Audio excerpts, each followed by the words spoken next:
What's up, guys? Welcome to my channel!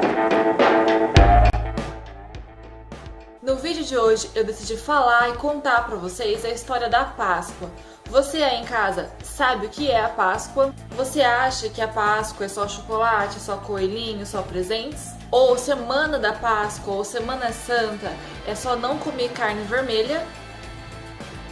A Páscoa, gente, vai muito além disso. Se você comete pecados o ano todo e chega na semana da Páscoa fala que comer carne é pecado, você realmente não sabe do que está falando. Não adianta nada nós, como seres humanos, praticarmos todas as coisas feias e ruins durante o ano todo e chegar na semana da Páscoa falar para todos os ventos que comer carne é pecado. Porque na verdade, pecado é fazer o que você faz, é você errar, pecar e não se arrepender. Então, quando você fala Páscoa, o que é a Páscoa para você? Certamente Páscoa para você é o dia em que Jesus Cristo ressuscitou. Mas a Páscoa não é somente isso.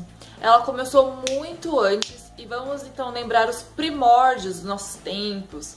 E vamos para a Bíblia, lá em Êxodo, no capítulo 1, e estudar então sobre a história de Moisés e Jacó. Fazendo uma árvore genealógica no lugar mais escuro aqui do vídeo que possa ter.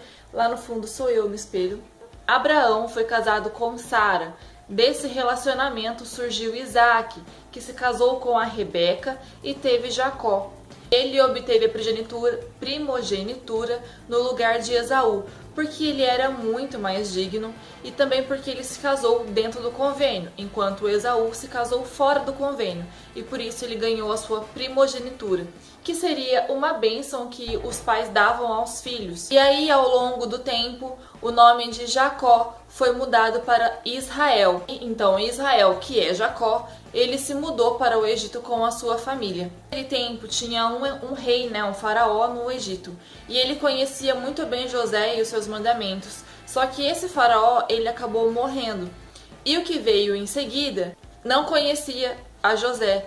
E aí ele começou a incitar o povo dele contra os filhos de Israel, falando que eles eram muito mais numerosos e que eles poderiam dominar então esse povo do Egito. E aí o rei decidiu então sobrecarregar os filhos de Israel com altos impostos e com servidão muito dura.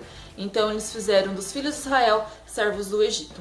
Mudando de história, nesse mesmo Egito, onde os filhos de Israel estavam, um cara Levi conheceu uma moça hebreia e aí juntos eles tiveram um filho. Só que naquele tempo, como o rei achava que o povo dos filhos de Israel estavam se tornando muito numerosos, ele falou que era para as parteiras, matarem todos os filhos homens e deixarem vivas somente as filhas mulheres. Só que as parteiras temiam a Deus, então elas não fizeram.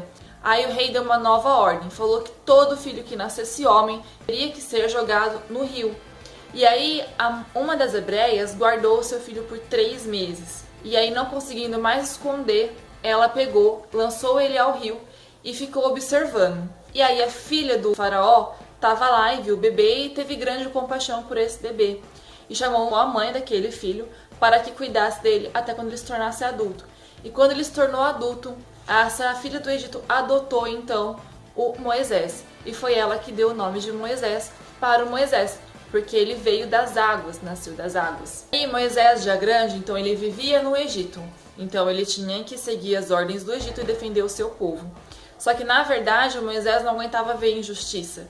Então um dia, enquanto ele estava ali passeando, ele viu os egípcios tentarem roubar uma carga dos filhos de Israel. Ele agrediu um egípcio, matou ele, escondeu na areia e fugiu. O rei ele descobre, o faraó ele descobre e manda matar Moisés.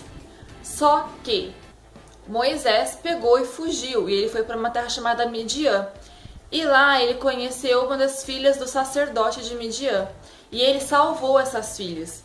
Elas estavam lá dando água para os seus cavalos ou burros, eu não lembro muito bem. E aí chegaram os carinhas lá perturbando essas moças, e aí Moisés foi lá e salvou eles e deu de beber para os seus animais. E aí essas filhas do sacerdote de Midian foi e contou ao seu pai o que tinha acontecido. E ele teve grande compaixão de Moisés e chamou ele para morar em sua casa. E lá ele casou e tudo mais. E aí, enquanto ele estava fazendo o seu trabalho num dia, ele foi até um monte e foi quando Deus apareceu e falou com ele. Falou que ele teria que voltar para o Egito porque ele tinha que salvar o povo israelita que estava lá. Porque o rei tinha morrido. E aí o povo de Israel clamava ao Senhor que estava muito dura a servidão e para que ele o salvasse. E aí Deus ouviu o povo de Israel e ordenou a Moisés que voltasse ao Egito para salvar o povo de Israel. E Moisés então, ele foge da sua obrigação, volta ao Egito com a sua família. E aí ele vai e encontra-se com o seu irmão Arão. Então Arão acreditou nas palavras de Moisés quando ele falou que ele tinha se encontrado com o Pai Celestial e tinha recebido uma ordem. O que acontece então? Eles têm que falar com um rei. O rei para libertar o povo de Israel, porque ele era um homem de Deus e estava seguindo apenas ordens. Só que o Senhor endureceu o coração do faraó para que ele mostrasse que ele é o Senhor e que ele pode todas as coisas. Para mostrar que o Senhor é o Senhor, que o Senhor é Deus, ele mandou pragas ao Egito. Então aí é onde entram as pragas do Egito. E ele mandou várias e várias pragas. Quanto mais Moisés falava para o faraó, para ele acreditar em suas palavras, mais o faraó desacreditava e mais o faraó torturava os filhos de Israel, que também começaram a duvidar então de Moisés e Arão. E aí, depois dessas pragas, Deus anuncia a Moisés que ele vai matar todos os primogênitos do Egito, para demonstrar a sua força e seu poder. E fala então para Moisés que cada família deveria então sacrificar um cordeiro. E isso seria chamado de Páscoa, para se lembrar que o Senhor é o Senhor e que o Senhor salvou aquele povo do Egito. Essa foi a Páscoa dos tempos, instituída pelo Pai Celestial. Porém, quando Cristo veio, a Páscoa mudou. Não mais precisavam celebrar aquilo, porque Deus instruiu que eles deveriam passar essa tradição de filho para filho até Cristo chegar. Quando Cristo veio, não precisava mais fazer sacrifícios, porque o Senhor Cristo, Jesus Cristo, foi o nosso grande e maior sacrifício, porque ele morreu pelos nossos pecados. E a última Páscoa, então, celebrada com esse intuito,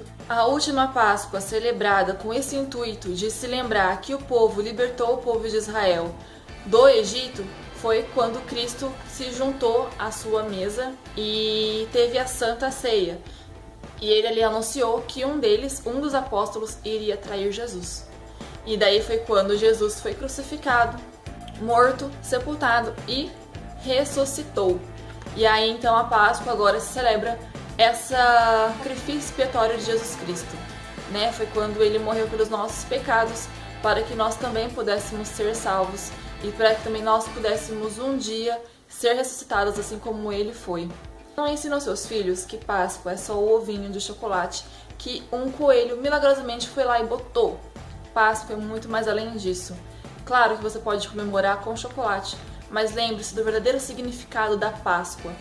Tente estudar tudo que você não souber de algum feriado, alguma história, vai lá e estuda, porque eu sei que você será muito edificado. Então o vídeo de hoje foi isso, foi para esclarecer a história da Páscoa.